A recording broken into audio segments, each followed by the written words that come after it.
मुख्यमंत्री भूपेंद्र सिंह हुड्डा ने कहा कि अगर अगली सरकार कांग्रेस की आई तो पानीपत टोल टैक्स खत्म कर देंगे। कांग्रेस के सीनियर नेता वीरेंद्र उर्फ बुल्ले शाह की जीटी रोड पर एक होटल में आयोजित कार्यकर्ता मीटिंग में हुड्डा ने कहा कि जब लागत से ज़्यादा टोल टैक्स आ चुके हैं तो इसे तत्काल बंद कर देना चाहिए। पूर्व सीएम के सामने नगर निगम में फैले भ्रष्टाचार के साथ ही रजिस्ट्री में आ रही दिक्कत आदि रखी गई।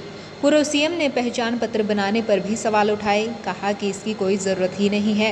हुड्डा के सामने औद्योगिक सेक्टर 29 पार्ट 1 पार्ट 2 में 4 साल से इन्हांसमेंट नहीं आने का मामला भी रखा गया। पूर्व सीएम ने कहा कि अगर सरकार अभी लागू नहीं करती है तो विधानसभा में यह मामला उठाएंगे। संयुक्त व्यापार मंडल समिति के प्रधान राजेश सूरी, महामंत्री अशोक सलूजा आदि ने ज्ञापन सौंपकर 20 साल निगम की पुरानी दुकानों की रजिस्ट्री करवाने सहित अन्य मांगे रखी। प्रॉपर्टी आईडी बनाने में आ रही दिक्कत के साथ ही रजिस्ट्री के बाद इंतकाल और जमाबंदी में आ रही दिक्कत से भी पूर्व सीएम को अवगत कराया गया। कवर्ड एरिया का चार्ज और कलेक्टर रेट बढ़ाने का मामला भी हुड्डा के सामने उठा। कैसे रेट बढ़ा दिए गए हैं? एक कार्यकर्ता ने कहा कि कैसे मॉडल टाउन में रजिस्ट्री नहीं हो रही है। बुल्ले शाह इस मीटिंग में पार्टी के सीनियर कार्यकर्ताओं को जुटाने में सफल रहे, जिसमें इसराना से विधायक बलबीर सिंह बाल्मीकि, पूर्व मेयर सुरेश वर्मा, शशि लूथरा सहित अन्य लोग उपस्थित रहे। लागू करने में इन्होंने उसके अंदर एक पॉइंट डाल दिया कि जब आप उस आईडी का टैक्स भरोगे, उसके अंदर हाउस टैक्स है, एक डेवलपमेंट चार्जेस भी है जो काफी मोटा अमाउंट है, वो आप जब क्लियर करोगे तब आपको नो ड्यू सर्टिफिकेट मिलेगा कमेटी की तरफ से, और उस नो ड्यू सर्टिफिकेट को तहसीलदार के पास ले जाएंगे तो वो रजिस्ट्री करेगा। ठीक है। अब सबसे पहला पॉइंट 1960 में 67 में पूरे हरियाणा में हमारे कई जगह पर मॉडल टाउन बैठा हुआ है। अब मॉडल टाउन में इन्होंने एक पॉइंट रख दिया कि वो रिहेबिलिटेशन स्कीम के तहत आप 435 के प्लॉट अलॉट हुए थे, 600 गज के, जिनके अलॉटमेंट सन लोग पाकिस्तान से आए थे यहाँ पर, तो उनको वो प्लॉट अलॉट किए गए थे। ठीक है। अब कईयों के 10 बच्चे थे, कईयों के 5 के थे, अपने माँ बाप जैसे गुजरे तो उन्होंने बच्चों को प्लॉट बांट दिए, उनकी रजिस्ट्रियां भी होगी। 35 साल 40 साल पुरानी रजिस्ट्रियां है, होती गई। अब ये 2021 में कहते हैं कि जो माँ बाप गुजर गए हैं, जिनके बच्चे थे, जिनको प्लॉट दे गए हैं, अब आप उसकी रजिस्ट्री नहीं कर सकते।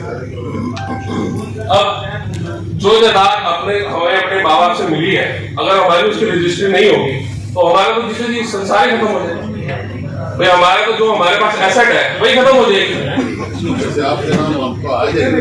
नहीं, अब जैसे मान लो मैं और मेरा ब्रदर 2 जने, हमारा मॉडल टाउन में एक मकान है और सपोज वो 435 है, हमारे माँ बाप चले गए और उन्होंने 2 पार्ट में आधा हिस्सा उसके नाम रजिस्ट्री करा दिया, परिणाम करा दी पहले 2021 से पहले की बात है।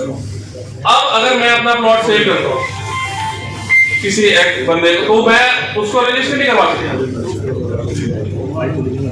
पहला वो क्यों नहीं करवा सकता कि वो ये कहते हैं कि जैसे हुड्डा का प्लॉट है उसको हम काट नहीं सकते, तो आप इस प्लॉट को काट नहीं सकते, जबकि इसकी रजिस्ट्री 35 साल पहले हो चुकी है, कमेटी की तरफ से एनओसी आ चुकी है, कमेटी का खुद का लेटर एनओसी।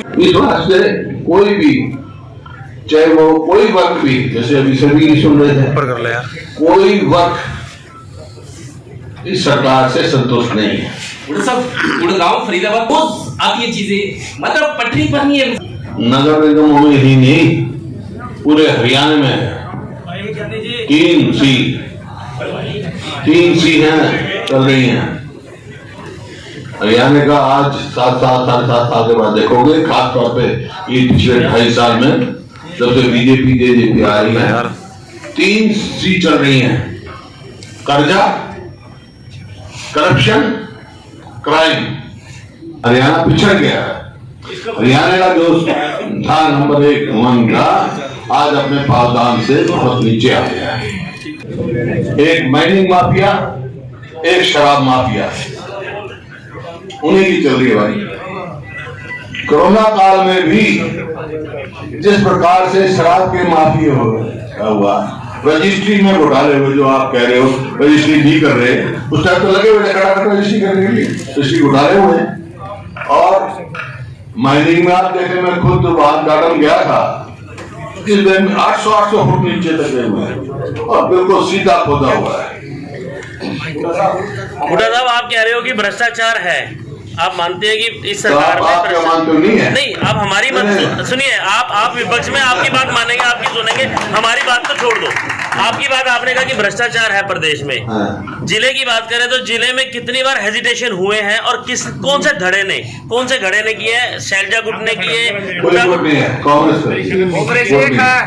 वोट किसी का नहीं, कांग्रेस ने किया है, करप्शन के खिलाफ भी किया है, यहाँ मेमोरेंडम दिए हैं। लेकिन कोरोना का पीरियड था, वो बहुत बड़ा एजुकेशन नहीं होता, पाबंदी थी। अब देखें